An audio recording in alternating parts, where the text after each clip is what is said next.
저는 한도숙이라고 합니다. 올해 71살이죠. 남편과 함께 30년을 운영했던 반찬 가게를 작년에 정리했습니다. 새벽 4시에 일어나 밤 9시까지 일하던 삶이었죠. 허리도 아프고 다리도 아팠지만 외아들 철수를 대학까지 보내야 했으니까요. 철수는 어렸을 때 착한 아이였습니다. 엄마 힘들지? 나 크면 엄마 편하게 해줄게. 초등학교 때 그렇게 말하던 아이였죠. 그 말을 믿고 저는 30년을 견뎠습니다.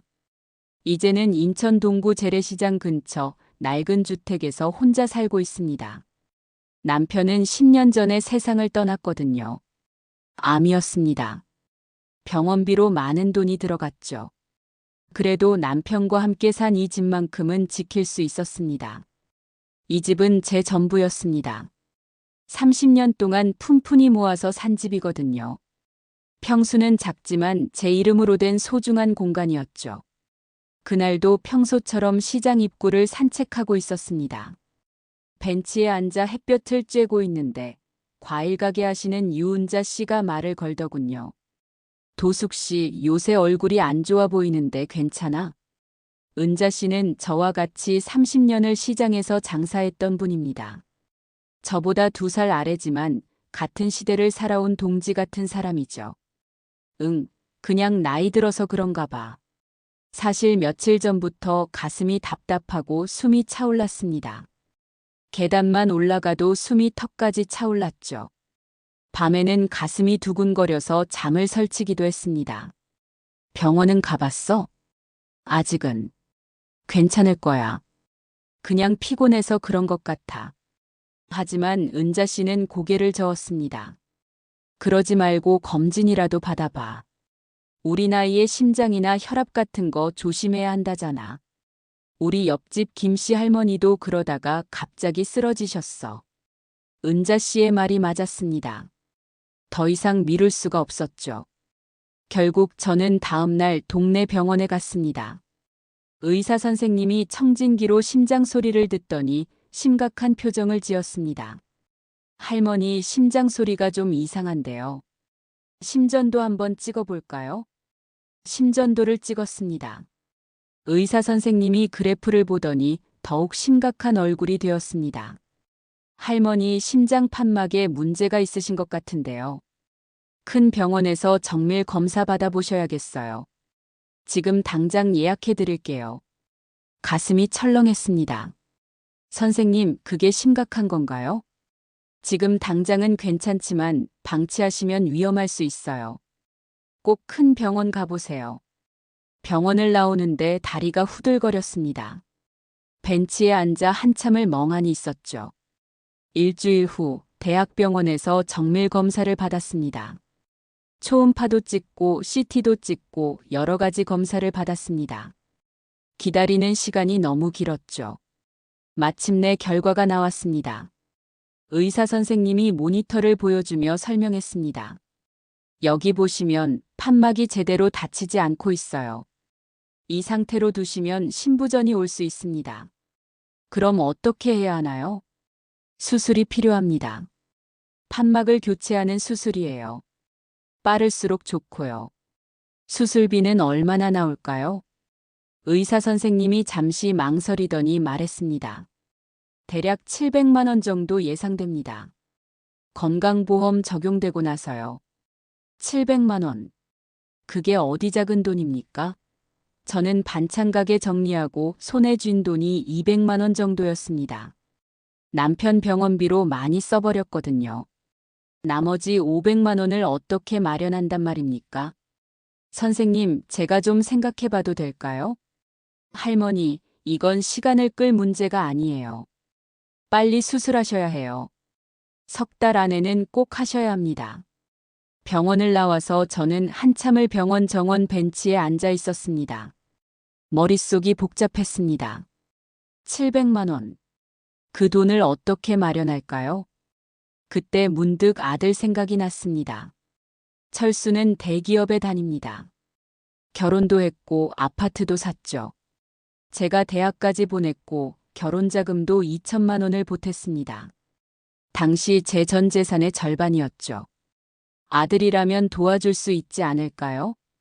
저는 떨리는 손으로 휴대폰을 꺼냈습니다. 아들 철수에게 전화를 걸었죠. 신호가 길게 갔습니다. 한참 만에 전화가 연결됐습니다. 여보세요? 목소리가 귀찮다는 투였습니다. 철수야, 엄마야. 엄마, 무슨 일이에요? 갑자기. 지금 회의 중인데. 아, 그래. 미안해. 그럼 나중에. 아니에요, 괜찮아요. 잠깐 나왔어요. 무슨 일이세요? 철수야, 엄마가 병원에 다녀왔는데. 네. 어디 아프세요? 목소리에 걱정이 묻어났습니다. 저는 안심했죠. 심장이 안 좋대. 수술 받아야 한대. 전화 너머로 한숨 소리가 들렸습니다. 그래서요? 그게 무슨 말입니까? 수술비가 700만 원이 필요하대. 또 침묵이었습니다. 길고 무거운 침묵이었죠. 철수야. 엄마, 지금 저 좀 곤란한데요. 응? 무슨 말이야? 엄마, 솔직히 말씀드릴게요. 지금 저 형편이 안 좋아요. 그래도 철수야, 이건 급한 일이잖니. 3달 안에 수술 안 하면 위험하다는데. 아들이 짜증 섞인 목소리로 말했습니다. 엄마, 제 말 좀 들어보세요. 저 요새 코인 때문에 큰 손실 봤어요. 뭐? 코인? 비트코인이요. 투자했다가 폭락해서 4천만 원 날렸어요. 귀를 의심했습니다. 4천만 원이요? 철수야, 대체 왜 그런 위험한 걸? 엄마는 모르실 거예요. 요즘 다들 해요. 저만 안 하면 바보 되는 분위기였다고요. 그래도 4천만 원이나 되는 돈을. 엄마, 그것 때문에 지금 미영이랑 싸우고 있어요. 미영이 친정에서도 난리가 났고요. 지금 저희 통장에 남은 돈이 거의 없어요. 철수야, 그래도. 엄마, 죄송한데 저희도 당장 생활비 걱정하는 판이에요. 집 대출 이자도 밀렸고요. 도와드릴 형편이 안 돼요. 목소리가 점점 차갑게 식어갔습니다. 그럼 엄마는 어떡하니? 수술 안 하면 위험하다는데. 엄마, 국가에서 지원해 주는 거 있잖아요. 의료급여 같은 거. 그런 거 알아보세요. 철수야, 엄마는 의료급여 대상도 아니야. 집이 있잖니. 그럼 그 집을 담보로 대출 받으시든지. 방법은 있잖아요. 철수야, 그게 무슨 말이야? 엄마, 저 진짜 힘들어요. 회사에서도 요새 구조조정 얘기 나오고. 제 걱정도 해야 한다고요. 목소리에 짜증이 가득했습니다. 엄마, 죄송하지만 저는 도와드릴 수 없어요. 제 살 길부터 찾아야 해요. 철수야. 그럼 저 들어가 봐야 해요. 회의 다시 시작해야 해서. 전화가 끊겼습니다. 저는 멍하니 서 있었습니다. 휴대폰을 쥔 손이 부들부들 떨렸죠. 제가 평생을 바쳐 키운 아들이 저를 이렇게 외면하다니. 눈물이 났습니다. 병원 복도 벤치에 주저앉아 한참을 울었습니다. 할머니, 괜찮으세요? 지나가던 간호사가 걱정스럽게 물었습니다. 괜찮아요. 괜찮아. 하지만 괜찮을 리가 없었죠. 간호사가 물 한 잔을 가져다 줬습니다. 할머니, 천천히 마시세요. 많이 놀라셨나 봐요. 고맙습니다. 저는 물을 마시며 눈물을 닦았습니다. 할머니, 혹시 수술비 때문에 걱정이세요? 네. 그게. 할머니, 1층에 사회복지사 상담실이 있어요. 거기 가서 상담받아 보세요. 의료비 지원받을 수 있는 방법이 있을 거예요. 정말요? 네, 꼭 가보세요. 저는 간호사에게 고맙다고 인사하고 1층으로 내려갔습니다. 사회복지사 상담실 문을 두드렸습니다. 들어오세요. 젊은 여자 복지사가 환하게 웃으며 맞아줬습니다. 어르신, 앉으세요. 무엇을 도와드릴까요? 저는 제 사정을 이야기했습니다. 수술이 필요한 것, 700만 원이 필요한 것, 돈이 없다는 것까지. 복지사는 진지하게 듣더니 고개를 끄덕였습니다. 어르신, 집이 있으시다고 하셨죠? 네, 작은 집이지만 하나 있습니다. 그럼 의료급여 대상은 안 되시겠네요. 하지만 긴급 의료비 지원은 받으실 수 있을 것 같아요. 얼마나 받을 수 있나요? 최대 300만 원까지 가능합니다. 300만 원. 그럼 나머지 400만 원은 어떻게 하죠? 복지사가 조심스럽게 말했습니다. 어르신, 집을 담보로 대출 받으시는 건 생각해 보셨어요? 대출이요? 네, 어르신 같은 경우 영모기지론이라는 게 있는데요. 집을 담보로 생활비를 받으실 수 있어요. 한 번에 목돈을 받는 방법도 있고요. 하지만 그러면 나중에 집을. 네, 돌아가시면 집이 은행으로 넘어가요. 하지만 지금 수술이 급하시잖아요. 목숨이 우선이죠. 복지사의 말이 맞았습니다. 저는 복지사에게 고맙다고 인사하고 상담실을 나왔습니다. 집으로 돌아오는 길, 저는 멍하니 걸었습니다. 버스도 놓쳤습니다. 그냥 걷고 싶었거든요. 시장 입구를 지나는데 은자 씨가 가게 정리를 하고 있었습니다. 도숙 씨, 검사 결과 어땠어? 저는 대답할 수가 없었습니다. 그냥 고개만 숙이고 지나치려 했죠. 야, 도수가. 무슨 일 있어? 은자 씨가 제 팔을 잡았습니다. 괜찮아. 그냥. 야, 우는 거야? 도대체 무슨 일이야? 은자 씨가 저를 가게 안으로 데리고 들어갔습니다. 의자에 앉혔죠. 자, 여기 앉아서 천천히 얘기해봐. 결국 저는 모든 걸 털어놨습니다. 수술이 필요하다는 것, 700만 원이 필요하다는 것, 아들에게 전화했지만 거절당했다는 것까지. 은자 씨는 심각한 표정으로 듣고 있었습니다. 그 자식이 진짜 코인으로 돈 날렸다고. 그래서 엄마 수술비는 못 준다고. 응. 자기도 힘들다더라. 에이, 무슨 자식이 그래. 엄마가 죽어가는데 자기 살 길부터 찾아야 한다니. 은자 씨가 화를 냈습니다. 도수가, 넌 그 자식 키우느라 얼마나 고생했는데. 대학까지 보냈잖아. 결혼 자금도 줬고. 그래도 은자야, 애가 힘들다는데. 힘들긴 뭐가 힘들어. 코인으로 돈 날린 건 자기 잘못이잖아. 그걸 엄마한테 떠넘기면 어떡해. 은자 씨가 제 손을 꼭 잡았습니다. 도수가, 넌 집 있잖아. 응? 담보대출 받아봐. 집 담보로 하면 700만 원은 나올 거야. 하지만 은자야, 그게 내 유일한 재산인데. 나중에 집까지 잃으면. 목숨이 우선이지. 집은 나중에 생각하고. 일단 수술부터 받아야지. 하지만 도수가 내 말 들어. 나도 10년 전에 남편 암 수술할 때 집 담보로 대출 받았어. 지금도 이자 갚고 있지만 그래도 남편이 살아있잖아. 그게 중요한 거야. 은자 씨 말이 맞았습니다. 내일 은행에 같이 가자. 내가 도와줄게. 은자야. 우리가 30년을 같이 장사했는데 이럴 때 내가 안 도와주면 누가 도와줘. 눈물이 났습니다. 아들보다 친구가 더 따뜻했습니다. 다음 날 아침, 은자 씨와 함께 은행에 갔습니다. 은행 창고 직원을 만났습니다. 어르신, 주택담보대출 상담 받으러 오셨다고요?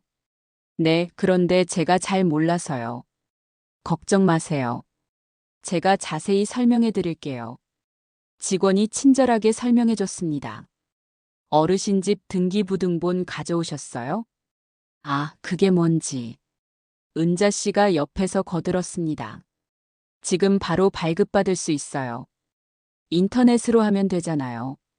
직원이 컴퓨터로 등기부등본을 조회했습니다. 어르신 집 시세가 1억 5천만 원 정도 되시네요. 대출은 최대 70%까지 가능하니까 1억 500만 원까지 받으실 수 있어요. 저는 700만 원만 필요한데요. 그럼 700만 원만 받으시면 됩니다.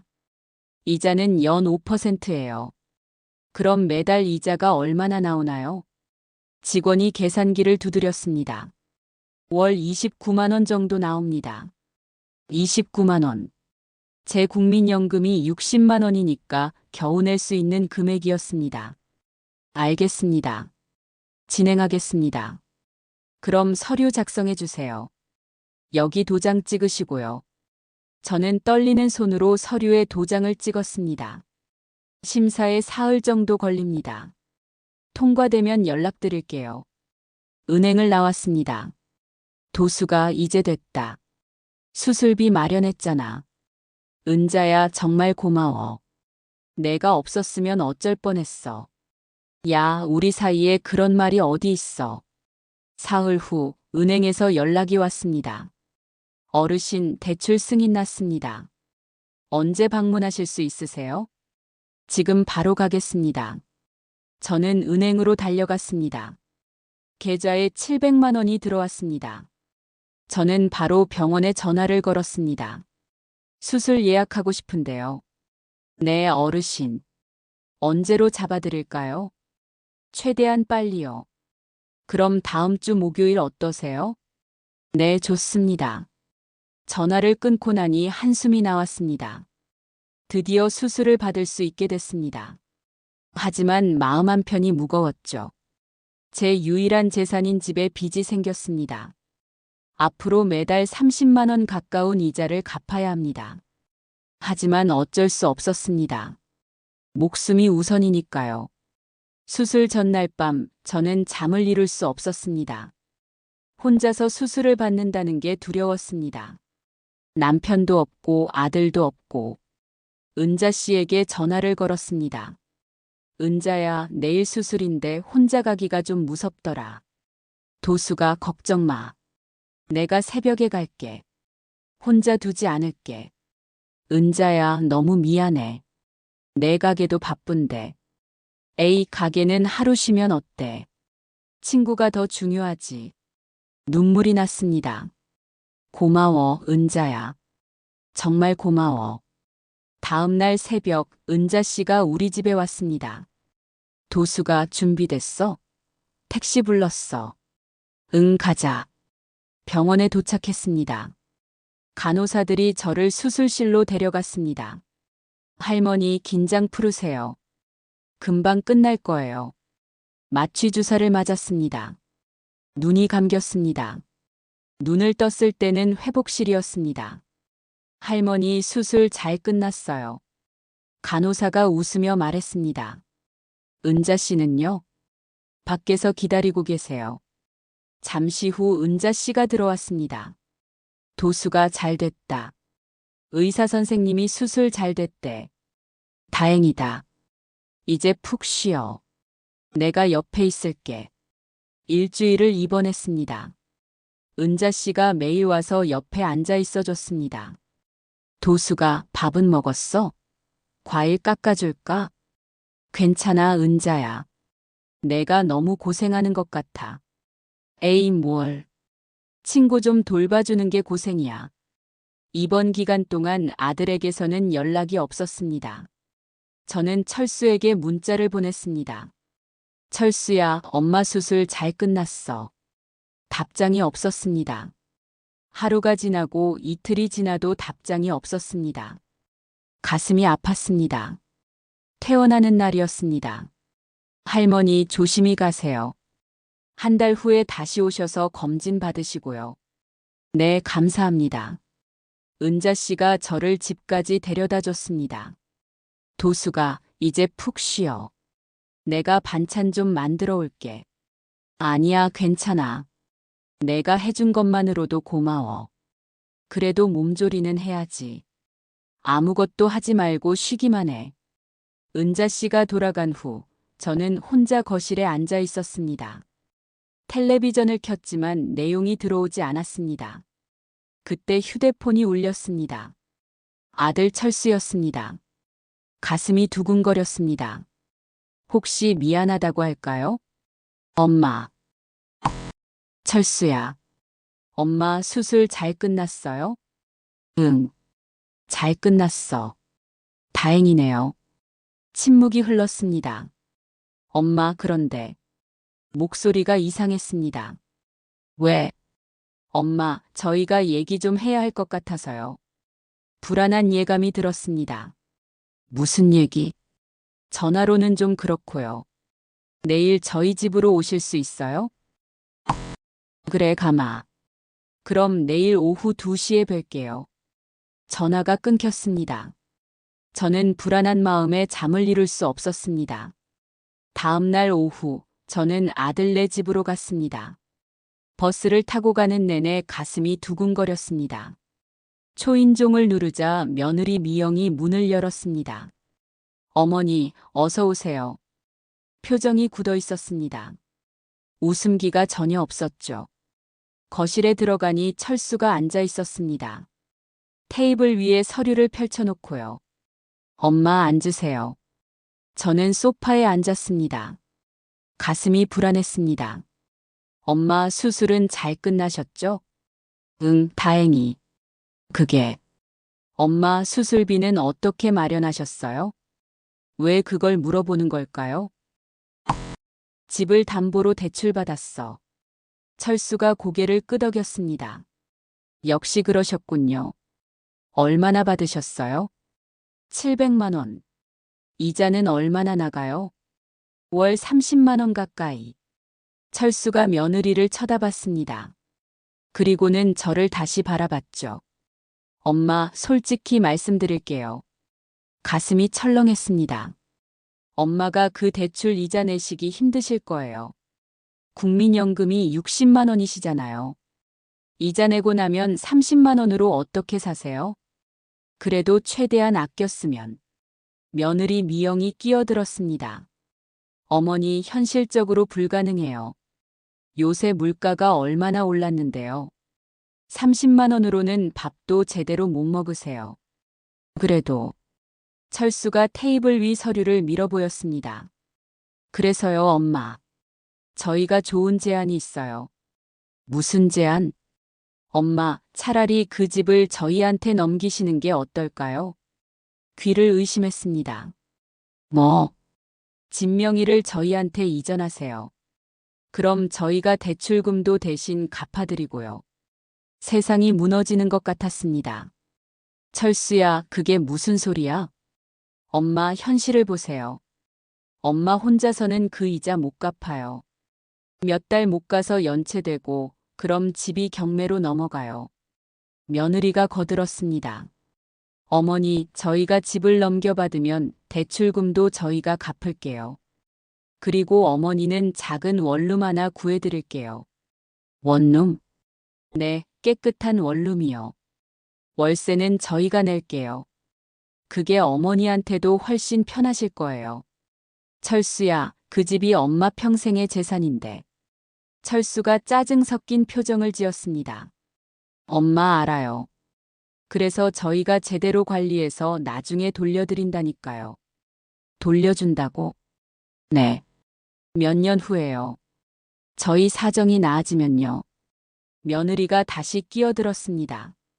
어머니, 사실 저희도 코인 손실 때문에 너무 힘들어요. 빚쟁이들한테 독촉 전화도 오고요. 이 집이라도 저희 명의로 해두시면 나중에 재기할 수 있을 것 같아서요. 머리가 하얘졌습니다. 그러니까 너희들은 엄마 집을 가지겠다는 거니? 철수가 서류를 다시 밀어보였습니다. 엄마, 여기 서류 좀 써주세요. 명의 이전 동의서예요. 그리고 여기는 증여 계약서고요. 증여? 네, 엄마가 저한테 집을 증여하는 거예요. 그럼 세금도 절약되고요. 저는 서류를 바라봤습니다. 손이 떨렸습니다. 엄마, 빨리 하세요. 저희도 시간이 없어요. 다음 주까지 빚 갚아야 해서요. 철수의 목소리가 차갑게 식어 있었습니다. 며느리가 옆에서 거들었습니다. 어머니, 저희가 이러는 것도 다 어머니 생각해서예요. 어머니 혼자 그 큰 집에서 뭐 하세요? 관리도 힘드시잖아요. 하지만 어머니, 우리가 효도하려는 거예요. 어머니가 편하게 사실 수 있게요. 원룸은 관리하기도 쉽고 난방비도 덜 나가잖아요. 철수가 펜을 들고 저에게 내밀었습니다. 엄마 서명하세요. 여기랑 여기요. 저는 펜을 받지 않았습니다. 엄마 왜 이러세요? 철수의 목소리에 짜증이 섞였습니다. 철수야. 엄마 어차피 나중에는 다 제 거잖아요. 상속법이 그렇잖아요. 미리 넘기시는 게 서로 편해요. 눈물이 났습니다. 제가 평생을 바쳐 키운 아들이 이런 말을 하다니. 며느리가 다시 말을 보탰습니다. 어머니, 저희 친정에서도 다들 이렇게 해요. 부모님 살아계실 때 미리 명예 이전하는 게 세금도 절약되고 좋대요. 미영아, 그건. 어머니도 나이가 있으시잖아요. 지금 71살이시면 솔직히 언제 어떻게 될지 모르는 거잖아요. 귀를 의심했습니다. 미영아, 지금 무슨 말을 하는 거니? 사실을 말씀드리는 거예요. 어머니가 돌아가시고 나면 상속 절차도 복잡하고 세금도 많이 나와요. 지금 증여하시면 그런 거 다 피할 수 있어요. 철수가 다시 펜을 내밀었습니다. 엄마 생각해 보세요. 엄마한테도 나쁠 거 없잖아요. 원룸에서 편하게 사시면서 저희가 월세도 내드리고 용돈도 드리고요. 용돈? 네, 매달 30만 원씩 드릴게요. 엄마 지금보다 나은 거잖아요. 지금은 이자 갚느라 30만 원밖에 안 남는데 저희가 하면 60만 원에 용돈 30만 원까지 90만 원으로 사실 수 있어요. 며느리가 옆에서 고개를 끄덕였습니다. 어머니, 우리가 이렇게 좋은 조건 드리는 거예요. 다른 사람들은 부모님 모시지도 않으면서 재산만 바라잖아요. 우리는 월세도 내드리고 용돈도 드린다고요. 저는 두 사람을 번갈아 보았습니다. 제가 키운 아들과 며느리가 저를 이렇게 대하다니. 저는 자리에서 일어났습니다. 안 돼. 뭐? 철수가 놀란 표정으로 저를 쳐다봤습니다. 엄마는 그 집에서 계속 살 거야. 명의도 안 넘겨. 철수가 얼굴을 붉혔습니다. 엄마 왜 이러세요? 저희가 도와드리겠다는데. 도와준다고? 내가 아까 뭐라고 했니? 어차피 내 거라고 했잖아. 며느리가 일어났습니다. 어머니, 너무 감정적으로 나오시는 거 아니에요? 저희가 현실적으로 얘기하는 건데. 현실적? 남의 집 빼앗으려는 게 현실적이니? 어머니, 누가 빼앗는다고 그래요? 저희가 대출금까지 대신 갚아드린다는데. 그 대신 집을 달라고. 700만 원에 1억 5천짜리 집을. 철수가 소리를 높였습니다. 엄마, 계산이 그렇게 안 돼요. 대출 이자도 있고 저희가 원룸 월세도 내드리고 용돈도 드리잖아요. 그래, 내 계산대로 하면 엄마는 몇 년이나 살아야 본전이니? 10년? 20년? 엄마가 그때까지 살 거라고 생각하니? 며느리가 한숨을 쉬었습니다. 어머니, 너무 심하신 거 아니에요? 우리가 얼마나 고민해서 이 제안을 드리는 건데. 미영아, 내가 아까 뭐라고 했지? 엄마가 언제 어떻게 될지 모른다고 했잖아. 그 말은 엄마가 빨리 죽기를 바란다는 소리 아니니? 미영이 당황했습니다. 그런 뜻이 아니었어요. 그럼 무슨 뜻이었는데? 철수가 끼어들었습니다. 엄마, 진정하세요. 미영이가 말 실수한 거예요. 실수? 철수야, 너도 마찬가지야. 너는 엄마가 병원비 도와달라고 했을 때 뭐라고 했니? 자기 살 길 찾아야 한다고 했잖아. 엄마, 그건. 그때는 코인으로 돈 날렸다며 1,000만 원 한 푼도 못 준다고 하더니 지금은 엄마 집이 탐나니까 700만 원 대신 갚아준다고. 계산이 되니까 그러는 거지. 철수의 얼굴이 붉어졌습니다. 엄마, 너무 하시는 거 아니에요? 저도 코인 때문에 진짜 힘들었다고요. 지금도 빚독촉에 시달리고 있어요. 그게 엄마 잘못이니? 내가 욕심내서 위험한 투자한 거지. 그 빚을 엄마한테 떠넘기려고. 며느리가 날카로운 목소리로 말했습니다. 어머니, 저희도 먹고 살아야 해요. 어머니 혼자만 생각하시면 안 되죠. 미영아, 엄마도 먹고 살아야지. 그 집이 엄마 유일한 재산인데 그걸 빼앗으면 엄마는 뭘 믿고 살라고. 빼앗는 게 아니라 관리해드린다니까요. 미영이 소리를 질렀습니다. 저는 두 사람을 차갑게 쳐다봤습니다. 됐어. 엄마는 간다. 저는 돌아서서 현관으로 향했습니다. 철수가 뒤따라왔습니다. 엄마 후회하실 거예요. 몇 달 못 가서 이자 못 갚고 집 빼앗기면 그때 가서 울어봤자 소용없어요. 저는 돌아보지 않았습니다. 엄마, 저희가 마지막으로 도와드리려는 건데 이 기회 놓치시면 끝이에요. 문을 열고 나왔습니다. 엄마. 철수의 목소리가 뒤에서 들렸지만 저는 계속 걸었습니다. 엘리베이터를 타고 내려왔습니다. 다리가 후들거렸습니다. 로비를 지나 밖으로 나왔습니다. 눈물이 멈추지 않았습니다. 아파트 단지를 빠져나와 버스 정류장에 섰습니다. 휴대폰이 울렸습니다. 철수였습니다. 저는 받지 않았습니다. 문자가 왔습니다. 엄마 생각 바뀌시면 연락 주세요. 이번 주까지만 기다리겠습니다. 그 이후에는 저희도 어쩔 수 없어요. 저는 문자를 읽고 휴대폰을 가방에 넣었습니다. 버스가 왔습니다. 탔습니다. 창밖을 멍하니 바라봤습니다. 집으로 돌아왔습니다. 현관문을 열고 들어가니 허전했습니다. 갑자기 이 집이 너무 크게 느껴졌죠. 거실 소파에 앉아 한참을 멍하니 있었습니다. 철수 말이 맞을지도 모릅니다. 제가 이자를 제대로 갚을 수 있을까요? 몇 달 못 가서 연체되면 정말 집을 잃을 수도 있습니다.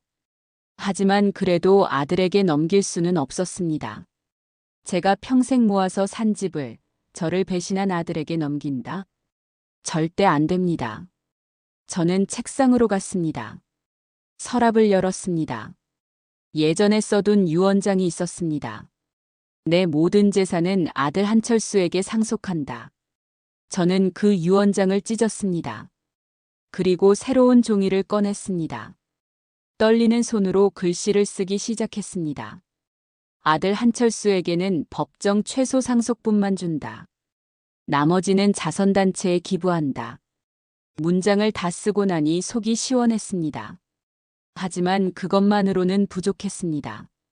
저는 휴대폰을 꺼내 은자 씨에게 전화를 걸었습니다. 은자야, 나 도숙이야. 도숙아, 왜? 무슨 일 있어? 응. 오늘 철수네 집에 다녀왔는데. 저는 오늘 있었던 일을 모두 이야기했습니다. 은자 씨는 듣는 내내 화를 냈습니다. 그 나쁜 자식들. 도대체 양심이 있는 거야, 없는 거야? 은자야, 나 어떻게 하면 좋을까? 도수가 절대 집 넘기면 안 돼. 그 자식들한테 넘기면 다시는 못 찾아. 알아. 그런데 이자를 제대로 갚을 수 있을까 걱정돼. 도수가 내일 시장에 와봐. 상인 회장님이랑 얘기해보자. 뭔가 방법이 있을 거야.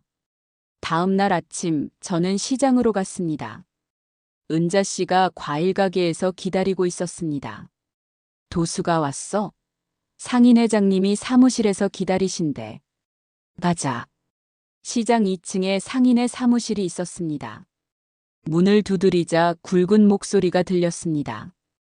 들어오세요. 안으로 들어가니 60대 중반쯤 되어 보이는 남자분이 앉아 있었습니다. 정육점을 운영하시는 박 회장님이었죠. 아, 도숙 씨. 오랜만이네요. 앉으세요. 회장님 안녕하세요. 은자 씨한테 얘기 들었어요. 아들이 집을 빼앗으려 한다고. 네. 그게. 저는 처음부터 차근차근 설명했습니다. 박 회장님은 심각한 표정으로 듣고 있었습니다. 참, 요즘 젊은 것들은 부모를 뭘로 보는 거야? 회장님, 제가 어떻게 하면 좋을까요? 박 회장님이 잠시 생각하더니 말했습니다. 도숙 씨, 일단 유언장부터 제대로 만드세요. 공증받아서요. 유언장이요? 네, 지금 쓰신 거는 법적 효력이 약해요. 공증사무소에 가서 제대로 된 유언장을 만드세요. 그리고 아들이 법정 최소 상속분만 받는다는 걸 명확히 하고요. 알겠습니다. 그리고 도숙 씨, 혹시 법률 상담은 받아보셨어요? 아니요, 그게 뭔지. 박 회장님이 명함 하나를 꺼냈습니다. 여기 우리 시장 고문 변호사님이세요. 이분한테 한번 상담받아 보세요. 무료로 해주실 거예요. 정말요? 네, 우리 상인회 회원들한테는 무료 법률 상담 해주시거든요. 은자 씨가 옆에서 거들었습니다. 도수가 꼭 가봐. 전문가 조언이 필요해. 고맙습니다, 회장님. 그날 오후, 저는 박 회장님이 알려준 법률사무소에 갔습니다.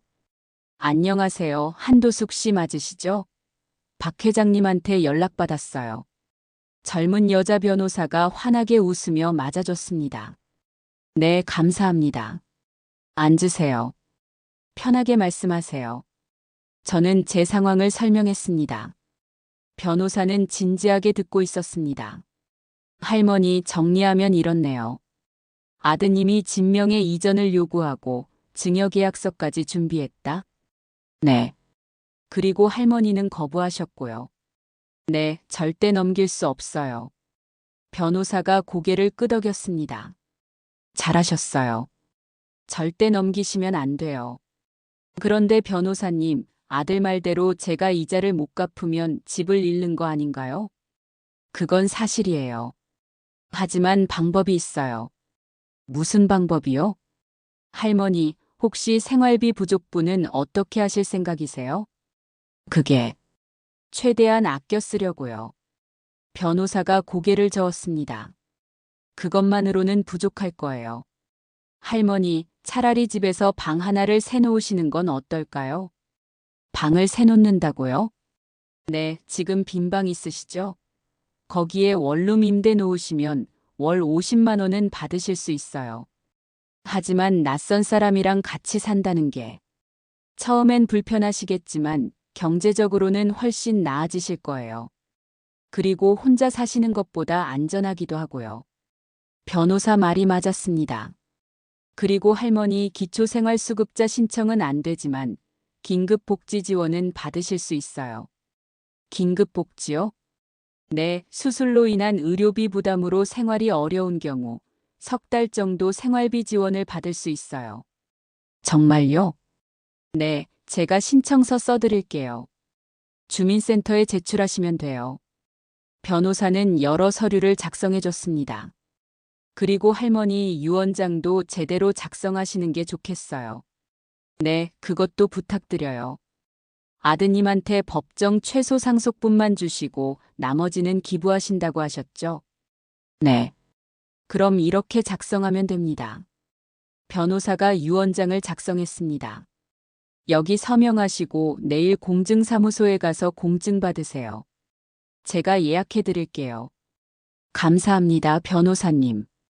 할머니, 절대 흔들리지 마세요. 할머니 집은 할머니 거예요. 누구도 함부로 가져갈 수 없어요. 법률사무소를 나왔습니다. 가슴이 한결 가벼워졌습니다. 방법이 있었습니다. 포기할 필요가 없었죠. 다음 날, 저는 공증사무소에 갔습니다. 유언장 공증 받으러 왔습니다. 네, 예약하신 분이시죠? 서류 주세요. 공증인이 유언장을 꼼꼼히 살펴봤습니다. 아드님께 최소 상속분만 주시는 이유가 있으신가요? 네. 아들이 저를 배신했습니다. 제가 병들었을 때 외면했고 지금은 제 집을 빼앗으려 하고 있습니다. 공증인이 고개를 끄덕였습니다. 알겠습니다. 그럼 여기 서명해 주세요. 공증이 끝났습니다. 할머니, 이 유언장은 법적 효력이 있습니다. 할머니 돌아가시고 나면 이대로 집행돼요. 감사합니다. 공증사무소를 나오는데 햇살이 눈부셨습니다. 저는 홀가분한 마음으로 시장으로 향했습니다. 은자 씨 가게에 들렀습니다. 도수가 공증 잘 받았어? 응, 잘 받았어. 다행이다. 이제 마음 놓아도 되겠네. 은자야, 고마워. 내가 도와주지 않았으면 어쩔 뻔했어. 야, 우리 사이에 뭘. 그나저나 도수가 방 새놓기로 했어? 응, 그래야 할 것 같아. 그럼 내가 부동산 아는 데 있으니까 소개시켜 줄게. 좋은 사람 구해줄 거야. 일주일 후 방을 새놓았습니다. 28살 여자 직장인이었습니다. 회사가 근처에 있어서 편하게 출근할 수 있다며 좋아했죠. 할머니, 제가 깨끗하게 쓸게요. 걱정 마세요. 그래, 편하게 지내. 월세 50만 원이 들어왔습니다. 이제 국민연금 60만 원에 월세 50만 원, 긴급복지지원금까지 합하면 생활이 가능했습니다. 한 달이 지났습니다. 대출 이자를 갚았습니다. 30만 원. 그래도 남은 돈으로 생활할 수 있었습니다. 철수에게서는 연락이 없었습니다. 저도 연락하지 않았죠. 그러던 어느 날 집 앞에 택배가 왔습니다. 보낸 사람은 철수였습니다. 상자를 열어보니 건강식품이 들어 있었습니다. 그리고 편지 한 장. 엄마, 건강 챙기세요. 철수 드림. 저는 편지를 찢어버렸습니다. 건강식품은 세입자에게 줬습니다. 아가씨, 이거 먹어. 할머니, 괜찮으세요? 응, 나는 필요 없어. 2달이 지났습니다. 명절이 다가오고 있었습니다. 추석이었습니다. 예전 같았으면 아들이 찾아왔을 시기였죠. 하지만 올해는 달랐습니다. 저는 혼자 차례상을 차렸습니다. 남편 사진 앞에 음식을 놓고 절을 했죠. 여보, 우리 아들이 이렇게 됐어요. 남편 사진을 보며 말했습니다. 하지만 나는 괜찮아요. 당신 걱정 마세요. 나는 포기하지 않았어요. 집도 지켰고 내 존엄도 지켰어요. 눈물이 났지만 금방 닦아냈습니다. 추석 당일 아침이었습니다. 초인종이 울렸습니다. 인터폰 화면을 봤습니다. 철수였습니다. 아들은 한복을 입고 있었습니다.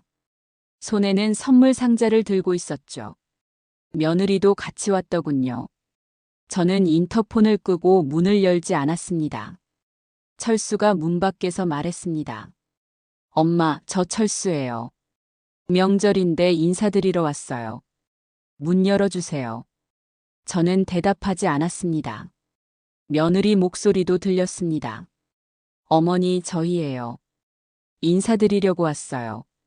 하지만 저는 꿈쩍하지 않았습니다. 엄마, 제발이요. 분명의 이전 얘기는 다 잊어버려요. 그냥 인사만 드리러 왔어요. 철수의 목소리가 애원하듯 들렸습니다. 하지만 저는 문을 열지 않았습니다. 어머니, 건강식품도 가져왔어요. 문 좀 열어주세요. 며느리도 계속 말했습니다. 30분쯤 지났을까요? 두 사람은 결국 돌아갔습니다. 문 앞에 선물 상자를 놓고 갔더군요. 저는 한참 후에 문을 열었습니다. 선물 상자를 집어들었습니다. 고급 한과 세트였습니다. 하지만 저는 그걸 이웃집에 갖다 줬습니다. 옆집 아주머니, 이거 드세요. 어머, 도숙 씨. 이게 뭐예요? 명절 선물이에요. 저는 필요 없어요. 그래도 받으세요. 저 혼자 먹기엔 너무 많아요. 집으로 돌아왔습니다. 가슴이 아팠지만 저는 제 선택을 후회하지 않았습니다. 3달이 더 지났습니다. 겨울이 왔습니다. 어느 날 동네 슈퍼마켓에서 철수를 마주쳤습니다. 철수도 저를 봤습니다. 아들은 걸음을 멈췄습니다.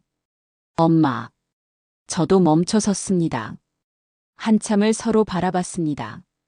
철수는 많이 변해 있었습니다. 머리에 흰머리가 섞여 있었고 얼굴도 수척했죠. 눈가에 주름도 깊어졌습니다. 엄마, 잘 지내세요? 철수가 조심스럽게 물었습니다. 저는 고개를 끄덕였습니다. 너도? 네. 저도. 잘 지내요. 거짓말이었습니다. 철수 얼굴을 보니 잘 지내지 못하는 게 분명했죠. 엄마, 그 집은 아직. 응, 엄마가 잘 지키고 있어. 걱정 마. 철수가 고개를 숙였습니다. 엄마, 그때 일은. 정말 죄송해요. 저는 아들을 가만히 바라봤습니다. 철수야, 미안하다는 말은 소용없어. 이미 끝난 일이야. 엄마. 철수야, 엄마는 너한테 바라는 거 없어. 그냥 내 인생 잘 살아. 엄마 걱정은 하지 말고. 엄마, 제발 한 번만. 됐어. 엄마는 간다. 저는 돌아서서 걸어갔습니다. 뒤돌아보지 않았습니다. 엄마. 철수의 목소리가 뒤에서 들렸지만 저는 계속 걸었습니다. 집에 돌아와서 창문을 열었습니다. 바람이 불어왔습니다. 저는 생각했습니다. 제가 너무 냉정했던 걸까요? 하지만 곧 고개를 저었습니다. 아니었습니다. 철수가 저를 배신했을 때 아들도 저에게 냉정했습니다. 병원비가 필요하다고 했을 때 코인 핑계로 거절했고 수술 잘 끝났냐는 인사 한마디 없이 집부터 넘기라고 했죠. 제가 평생 모은 재산을 700만 원에 넘기라고 했습니다. 저는 제가 받은 만큼 돌려준 것뿐입니다. 저는 창문을 닫았습니다. 거울 앞에 섰습니다. 1년 전보다 더 늙어 보였지만 눈빛만은 흔들리지 않았습니다. 도수가, 넌 잘했어. 스스로에게 말했습니다. 넌 당당하게 내 인생을 살았어. 후회 없어. 그랬습니다. 저는 후회하지 않습니다. 제가 키운 자식이 저를 배신했지만 저는 무너지지 않았습니다. 제 권리를 지켰고 제 존엄을 지켰습니다. 이제 저는 남은 인생을 제 방식대로 살 겁니다. 누구의 눈치도 보지 않고 누구에게도 기대지 않고 혼자서도 당당하게. 그것이 제가 선택한 삶입니다. 오늘도 저는 시장 입구 벤치에 앉아 햇볕을 쬐입니다. 은자 씨가 옆에 앉습니다. 도수가, 오늘 날씨 좋다. 그러게. 정말 좋네. 우리는 나란히 앉아 따뜻한 햇살을 받습니다. 제 옆에는 가족은 없지만 진짜 가족보다 더 따뜻한 친구가 있습니다. 그것만으로도 충분합니다. 제가 새놓은 방의 세입자도 좋은 사람입니다. 저녁마다 같이 밥을 먹고 이야기를 나눕니다. 할머니, 오늘 회사에서 이런 일이 있었어요. 그래? 재미있네. 젊은 친구의 이야기를 듣는 것도 즐겁습니다. 어제는 세입자가 제 생일을 챙겨줬습니다. 할머니 생일 축하해요. 케이크 사왔어요. 어머, 고마워. 어떻게 알았어? 지난번에 주민등록증 보다가 날짜를 봤어요. 케이크에 촛불을 켜고 소원을 빌었습니다. 건강하게 오래 살게 해주세요. 제 집에서요. 그랬습니다. 저는 제 집에서 오래오래 살 겁니다. 아들에게 넘기지 않았습니다. 은행에도 빼앗기지 않았습니다. 매달 이자를 꼬박꼬박 갚고 있습니다. 힘들지만 견딜만 합니다. 저는 미소 짓습니다. 평화로운 미소입니다. 30년 전 남편과 함께 이 집을 샀을 때를 생각합니다. 여보, 우리 집이야. 우리 집. 그때의 기쁨이 아직도 생생합니다. 그 집을 지켰습니다. 끝까지 지켜낼 겁니다. 그것이 제 자존심이고 제 존엄입니다. 저는 한도숙입니다. 71살의 평범한 할머니이지만 제 인생의 주인은 저입니다. 누구도 제 것을 함부로 가져갈 수 없습니다. 저는 당당합니다. 그리고 후회하지 않습니다. 지금까지 제 이야기를 들어주셔서 감사합니다. 구독하시면 수많은 사연을 들으실 수 있습니다. 감사합니다.